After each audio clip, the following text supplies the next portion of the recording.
Michelle Reuter, and I am going to talk about the nonprofit Paws and Think and focusing on a volunteer recruitment campaign. So here's an overview of the agenda, so just a little bit about the organization. Lots of dog pictures on the way to Yay. appeal to the audience. So just talk a little bit about the organization, the goals and objectives, the research that led to the tactics, and then the budget timeline, and then a quick evaluation and recommendation. So Paws and Think already has a mission statement, which is improving lives through the power of the human-dog connection. And their vision statement is every person, every dog. Oh. So like I said, they have two main types of volunteers. The first being pet therapy teams that consist of a handler and a registered therapy dog. And then the second, which is primarily the base of their volunteers. They go to hospitals and schools and things like that on a regular basis. And then the second being youth canine volunteers who help facilitate classes for vulnerable youth, helping them train shelter dogs with positive reinforcement behaviors. So the problem to solve. So in the fall of 2022, grant funding has allowed Paws and Think to return to their pre-pandemic numbers. As you can imagine, this program was on hold during the pandemic because it's taking place at 3 locations. So Marion County Juvenile Detention Center, Hamilton County, and then also Warren Central High School. And then, so with some grant funding that was given to them last fall, the participants have increased, but the volunteers for the program have not gone back up to the pre-pandemic numbers. For example, the volunteer coordinator and the executive director are currently at a program tonight at the Juvenile Detention Center for the week. These are week-long programs once a month at those 3 locations. And this normally would have been staffed by a volunteer, yes, and not the full-timers? They're using a lot of weekly newsletter that goes out. Hey, we need volunteers this night here, so it might be somebody that normally does pet therapy or somebody that's on the board or something like that, kind of help fill in as needed. Wow. So here's some main goals of the campaign is just to really increase volunteers at those 3 locations, generate awareness of this opportunity, and then also retention of the current volunteer base. So right now there's only 30 dedicated volunteers for the program. The actual long-term goal is 85. So not necessarily putting a number on a timeline, it's really just increasing it. Just anything will be helpful. So whatever that looks like as far as helping them get to that long-term goal. So I just wanted to highlight some of the research that I've done. The research was collected from 40 volunteers through a survey. The survey was posted on the internal Facebook page for Paws and Think. That's a private group, and then also put a link in their volunteer newsletter that was sent by the volunteer coordinator. So just a couple of things I wanted to highlight here. So at least filling out the survey, most were over the age of 50, a good percentage. Most you see are pet therapy volunteers, and then only 8% had heard about Paws and Think through social media. So looking at those numbers, I see an opportunity for a younger demographic as well as more social media advertising. And then also to know those that are volunteers, it's some very good numbers here about 80% continuing to likely volunteer, would recommend the opportunity, and then the 98% find their work impactful. So once they're in, they're good, but it's getting them there just to know about the opportunity. So for my tactics overview, I want to focus on the following. So the use of owned media, so they've got Facebook, LinkedIn, Twitter, Instagram, and a website. So everything they have is very good. It's just getting more out there about the volunteer opportunity. And currently they do no paid advertising. So there's no paid social media at all. So it's all only going to the people that are already following the accounts. And then also utilizing volunteer fairs, some campus events, and then also corporate partnerships.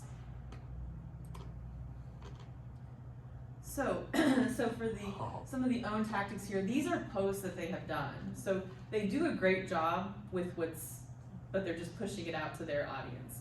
So continue to post. As you can see that, they're doing, this April, they've been doing a lot of volunteer appreciation posts for Volunteer Appreciation Month. And then this other post here was posted on all of their channels, and it was specific to the Youth K-9 program and the opportunity. And I would also suggest, even on their own channels, kind of posting an additional post per month, just focusing on that volunteer opportunity. Most of what you see on their social media is around the therapy programs and things of that nature. Okay, and then so for some of the paid tactics, my proposal is just using paid social media at all. So right now I said they don't do anything. This post over here was put on all their channels with calling all volunteers, and that is an opportunity, I think, of one that would be great to be an ad. So pushing that out on LinkedIn and Facebook and things like that.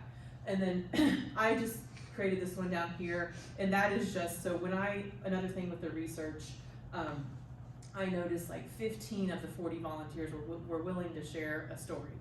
So I think maybe, an extra post a month where you're really getting a testimonial from someone who's involved in the program can kind of highlight that opportunity. And so for corporate partnerships, so I currently work full-time for Cummins Inc. And last fall, we granted Paws and Think a $40,000 grant. Wow. Specifically for Youth K-9 as part of this CARE initiative. And so at the time, there was one email sent out about the volunteer opportunity. So my proposal is to continue to work with Cummins or future grant partners and just share this opportunity more than once. So getting messages out to an internal audience, continuing to promote that volunteer opportunity with that audience. And Cummins, like I'm sure many other corporations around the city, require or push for volunteer hours. So they're trying to get everyone to at least do 4 hours a year. So promoting this opportunity could continue to gain maybe a different audience that wouldn't have heard about it otherwise. And so this is something that wouldn't cost any money. You've already got that partnership with that corporation that provided the grant. And Get in with those companies. What's that? Get in with those companies. Oh yes, definitely. Yes. And so another thing here, I think that could be a kind of an earned kind of media type would be also having that company talk about the grant and maybe also push that volunteer opportunity to their LinkedIn followers. So then you're reaching everyone that, Cummins employees, people that follow the company that would see that just through their social media as well. And then, so here, this is my guerrilla marketing tactic. So I am suggesting an on-campus welcome week, not sure if that's what it's called, but so right here, Paws and Think does a good job about once the dogs have gone through the Youth K-9 program, they are now graduates of the program and promoted for adoption. So my suggestion would be to bring the dogs with a handler or volunteer coordinator, kind of walk around campus and kind of talk to people around campus, and also pass out, kind of engage with them, and then pass out either flyers or pens or things like that, just where they can kind of talk about the opportunity and just let them know what they're doing. So That's cool. just find your names. I love puppies. Yeah. So yeah, once the dogs kind of they've passed, like the dogs are evaluated even before they go through the program, so they know they're not like aggressive and things like that, because all these dogs are from the Indianapolis Animal Care Shelter. So then they've also passed through their evaluation period as well.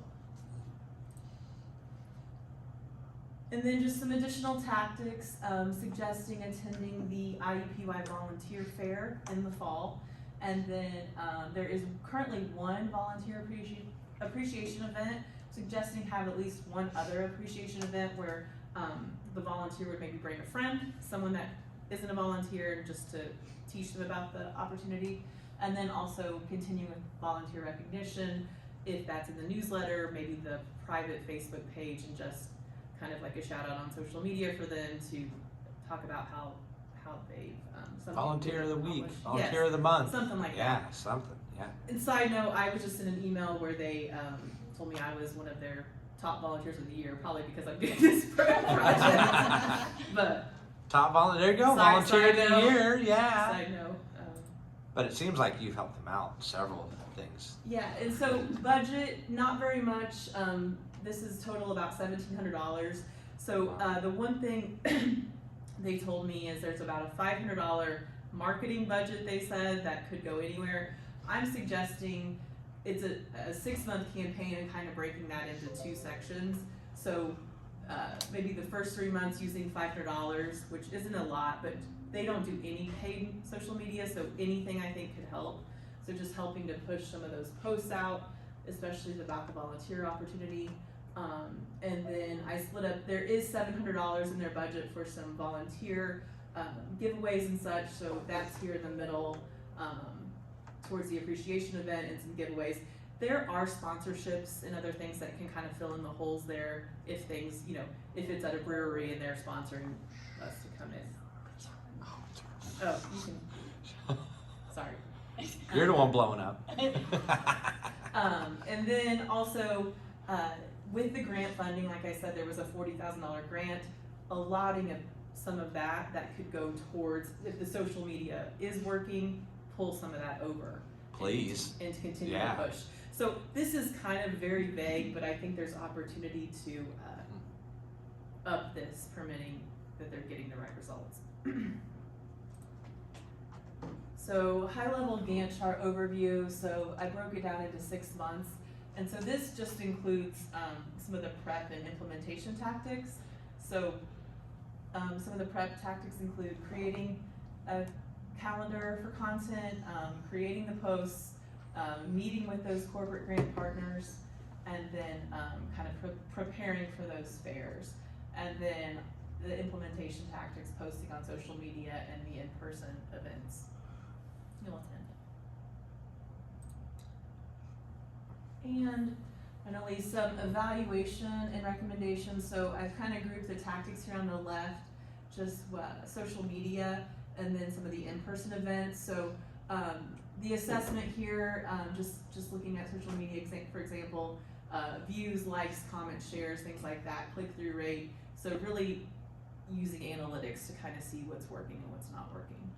And then for the in-person events, I think making sure you ask, when someone does register, how did you hear about us? So if it is the campus event, continuing to do stuff like that. If it is the corporate partnership, continue to push that out.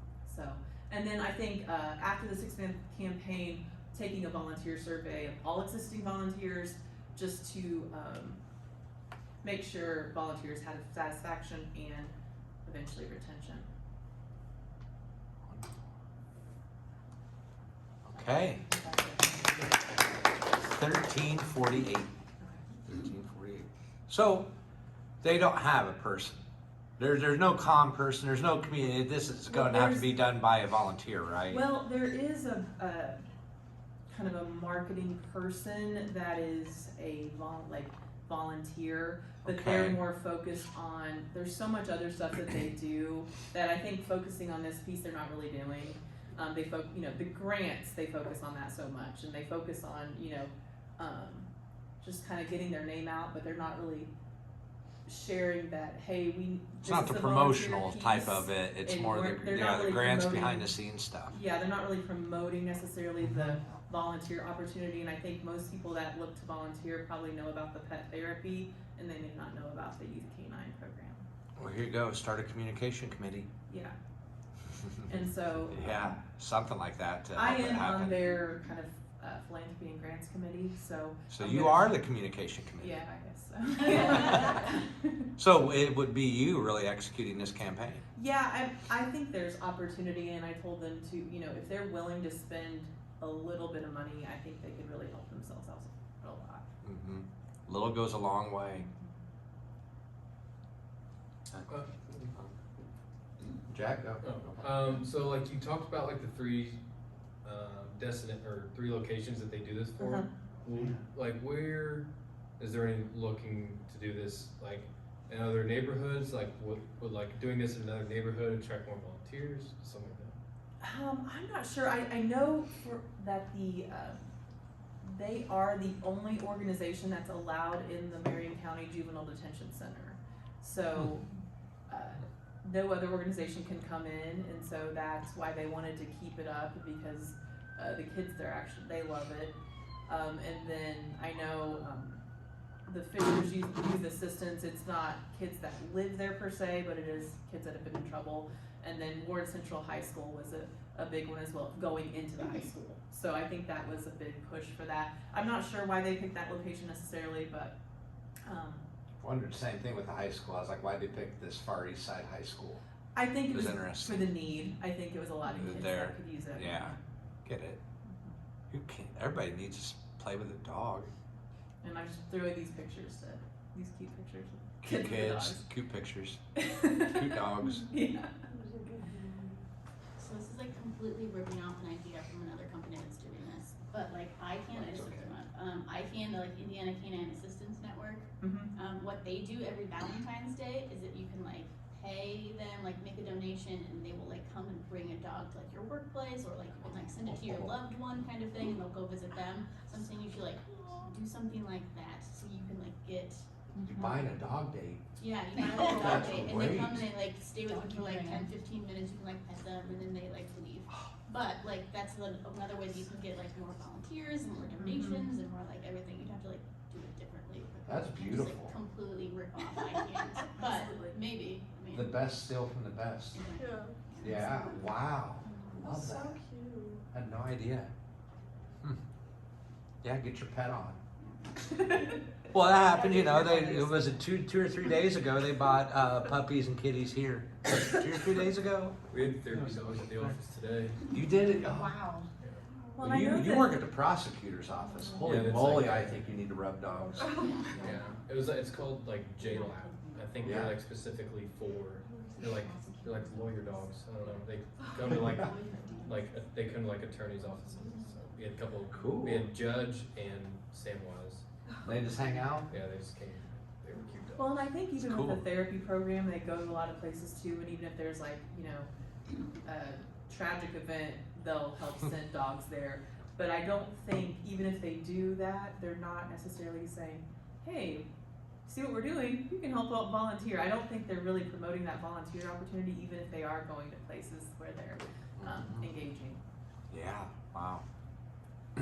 So whenever you're talking about like bringing the dogs on like college campuses and trying to get students to adopt, is there some sort of like screening process behind that? Because I feel like a majority of the people I know should not own dogs. Well, They don't adopt, right? In that case, I kind of want to clarify there. So yes, those dogs are up for adoption, but not promoting that with the students, because I don't think we want those dogs on campus. But it's more like, hey, what are these dogs here for? Hey, this is part of our youth canine. Okay. You can volunteer. We don't want you to adopt necessarily, but I get what you're saying. yeah, Oh, yeah. this is I cute. thought And that a week too. later, it's like, oh, I gotta go party. Yeah. Who's gonna take care of the dog? Yeah. So more like an engaging, like, what is this? Hey, here's learn about how you can volunteer kind of a thing. So cool. Yeah, I know I'm not taking the class, but I'm just like super curious. Do they, I can't remember if you mentioned it, do they have corporate or local business sponsors that can provide them with funding or grant funding? Yeah, so there is a whole committee that actually seeks out grants. So a good portion of their funding comes from grants. That's why I think there's a opportunity to really kind of increase the promotional budget, just with kind of moving some of those grant funds around. Yeah. Cause they got $40,000 alone from Cummins. Right. I was just curious because, in order to make Facebook advertising and, you know, Instagram advertising work, but you need larger budgets for Yeah. that. Otherwise you just hundreds of. Well, and I think if they see that some of it's working, maybe they can increase and it'll, that's my thought process anyway. That's why the budget was just kind of a guess, cause they were like, well, we kinda have this, we kinda have that, but we could pull it from other places potentially, so. I'll shut up now. Thanks. Thank you. Woo!